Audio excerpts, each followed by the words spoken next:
మహిళా bill parliament ముందు రాబోతున్న నేపథ్యంలో అసలు వైఎస్ఆర్ కాంగ్రెస్ పార్టీ స్టాండ్ ఏంటి, ఏ విధంగా ఆ బిల్లు సపోర్ట్ చేస్తుంది అనేది మనతో మాట్లాడడానికి వైఎస్ఆర్ కాంగ్రెస్ పార్టీ సంబంధించినటువంటి సీనియర్ నేత మాజీ మంత్రి విడదల రజనీ మనతో ఉన్నారు. మేడం, మహిళా బిల్లు సంబంధించి మీ పార్టీ స్టాండ్ ఏంటి? ఇప్పటికే మద్దతును ప్రకటించారు అంటే సంపూర్ణ మద్దతు ఇస్తున్నారా? ఏదైనా మార్పులు చేర్పు లాంటివి ఏమైనా మీరు డిమాండ్ చేస్తున్నారు? మేము మహిళా బిల్లుకి సంబంధించి అయితే సంపూర్ణ మద్దతు ఆల్రెడీ మా వైఎస్ఆర్ కాంగ్రెస్ పార్టీ ప్రకటించడం మీరు చూశారు. మీరు ఈ బిల్స్కి సంబంధించి అన్ని విధాలుగా కూడా మా మద్దతు అనేది ఎప్పుడో ప్రకటించాము. ఇది జరగడం వల్ల రాష్ట్రంలో కావచ్చు, దేశంలో కావచ్చు అనేక గొప్ప అవకాశాలు మహిళలకు వస్తాయి. చట్టసభల్లోకి మహిళలు ఎప్పుడైతే వస్తారో అప్పుడు ఈ దేశం అభివృద్ధి చెందుతుంది, ఇంకా మనము ముందుంటాం, ప్రపంచంలోనే నంబర్ 1గా మనం రాణిస్తాము అనేటువంటి ఒక మంచి ఆలోచనతో మరి ముందుకు వెళ్తా ఉన్నాము. మీరు చూసినట్టయితే గడిచినటువంటి 5 years అంటే జగనన్న ప్రభుత్వంలో ఇచ్చినటువంటి స్కీమ్స్ కానీ అన్నీ కూడా 90% ఆఫ్ ద స్కీమ్స్ అన్ని మహిళలకు బెనిఫిట్ చేసే విధంగా మహిళల అకౌంట్లోకి మహిళల పేర్లతోని మహిళల్ని ఫైనాన్షియల్గా స్టెబిలైజ్ చేయడము, అలాగే వాళ్ళ ఇంట్లో గౌరవం వచ్చేలాగా, సమాజం వాళ్ళని గౌరవించేలాగా మరి అక్కచెల్లమ్మలు రాష్ట్రంలో ఉన్నటువంటి మహిళలందరి విషయంలో కూడా మహిళల ఎంపవర్మెంట్ కోసం నిజంగా పోరాడినటువంటి ఒక గొప్ప నాయకుడిగా జగన్మోహన్ రెడ్డి గారు చరిత్రలో ఎప్పుడు నిలిచిపోయారు, నిలిచిపోతారు. ఎప్పుడు కూడా మహిళల విషయంలో చాలా చక్కగా ఆలోచిస్తారు. అన్ని అవకాశాలు మీరు చూసినట్టయితే నామినేటెడ్ పనుల్లో కావచ్చు, పదవుల్లో కావచ్చు, పథకాలు కావచ్చు, ఇంకా రాజకీయంగా అనేక అవకాశాలు ఇవ్వడంలో కావచ్చు, అన్ని విధాలుగా కూడా చూసినట్టయితే మహిళల్ని ముందుంచారు. మహిళలు మహారాణులుగా ఉండాలి, మహిళల రెస్పెక్ట్ పెంచాలి. అప్పుడే మహిళల యొక్క అభ్యున్నతి కోసము మనం పోరాడినటువంటి వాళ్ళం అవుతాము.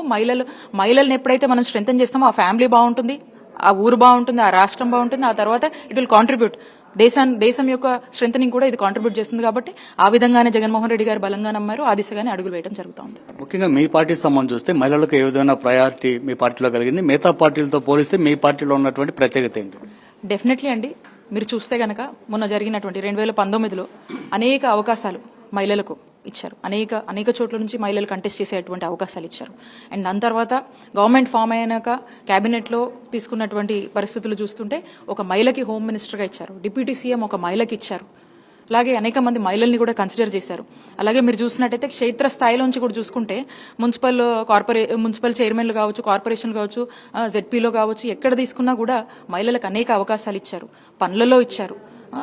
ప్రతి దాంట్లో కూడా 50% అవకాశాలు ఇవ్వడం కానీ ఈ విధంగా స్కీమ్స్లో ఇచ్చారు. అనేక విధాలుగా మహిళల్ని స్ట్రెంథెన్ చేయాలి, ఫైనాన్షియల్గా స్టెబిలైజ్ చేయాలి, and at the same time వాళ్ళ సమాజంలో వాళ్ళ యొక్క రెస్పెక్ట్ పెంచే విధంగా మరి మహిళలకు సంబంధించిన అన్ని విషయాల్లోనూ కూడా జగన్మోహన్ రెడ్డి గారు ముందడుగు వేశారు. ఓకే, ఈ మహిళా బిల్లు వచ్చిన తర్వాత రాజకీయ పార్టీలకు సంబంధించిన కుటుంబాలకు సంబంధించిన మహిళలకే ప్రయారిటీ ఉంటుందా, లేదంటే గ్రామీణ స్థాయి నుంచి వచ్చే కొత్తగా రాజకీయాల్లో వచ్చేటువంటి మహిళలకు మీ పార్టీలో ఎలాంటి అవకాశాలు లభిస్తుంది? ఇందాక చూసినట్టయితే నేను చెప్తా ఉన్నాను, మేము గొప్ప అవకాశాలు ఇచ్చాం. ఇంతకుముందు ఎవ్వరు కూడా ఇన్ని అవకాశాలు ఇవ్వలేదు. ఈ రోజున ఆలోచిస్తూ ఉన్నారు. వైఎస్ఆర్ కాంగ్రెస్ పార్టీ ఇచ్చినటువంటి అవకాశాలు గతంలో ఎప్పుడు ఎవరు ఇవ్వలేదు. వైఎస్ఆర్ కాంగ్రెస్ పార్టీ 2019లో మా నాయకుడు జగన్మోహన్ రెడ్డి గారు ఇన్ని అవకాశాలు ఇచ్చారు. మరి ఈ రోజున మీరు చూస్తూ ఉన్నారు పరిస్థితి ఏంటి, ఎలా ఉంది, ఇన్ని అవకాశాలు ఎవరిచ్చారు? మహిళల రక్షణ కోసం కావచ్చు, మహిళల భద్రత కోసం కావచ్చు, మహిళల సంక్షేమం కోసం జగన్మోహన్ రెడ్డి గారు పనిచేశారనేది అందరికీ తెలుసు. మరి ఈ రోజున మనం చూస్తున్నట్టయితే గ్రామ స్థాయిలో నుంచి కూడా, గ్రామ స్థాయి ఎందుకు, ప్రతి ఇంట్లో ఆ మహిళ బాగుంటేనే, ఆ మహిళ ఆర్థికంగా బలపడితేనే తనకి రెస్పెక్ట్ ఉంటుంది అని భావించి అనేక అంశాల్లో, అనేక ఇనిషియేటివ్స్లో వాళ్ళని స్ట్రెంథెన్ చేశాం. మరి రేపు రానున్న రోజుల్లో ఖచ్చితంగా ఎప్పుడైతే రిజర్వేషన్ అమల్లోకి వస్తుందో, ఈ రిజర్వేషన్ లేకపోయినా జగన్మోహన్ రెడ్డి గారు చాలా గొప్పగా 5 ఏళ్ల పాలనలో అమలు చేశారు. ఈ రిజర్వేషన్ వల్ల డెఫినెట్గా ఎక్కువ మంది బెనిఫిట్ అవుతారు, అడిషనల్గా చాలా మందికి బెనిఫిట్ అవుతుంది, కొత్త వాళ్ళకి అవకాశాలు వస్తాయి. అది ఎవరైనా రావచ్చు, అందరికీ స్కోప్ ఉంది. మంచి చేయాలి, ప్రజాసేవ చేయాలనేటువంటి ఉద్దేశం ఎవరికైతే ఉంటుందో ఖచ్చితంగా వాళ్ళందరూ కూడా గొప్ప అవకాశాలు కలుగుతాయి. అందులో జగన్మోహన్ రెడ్డి గారు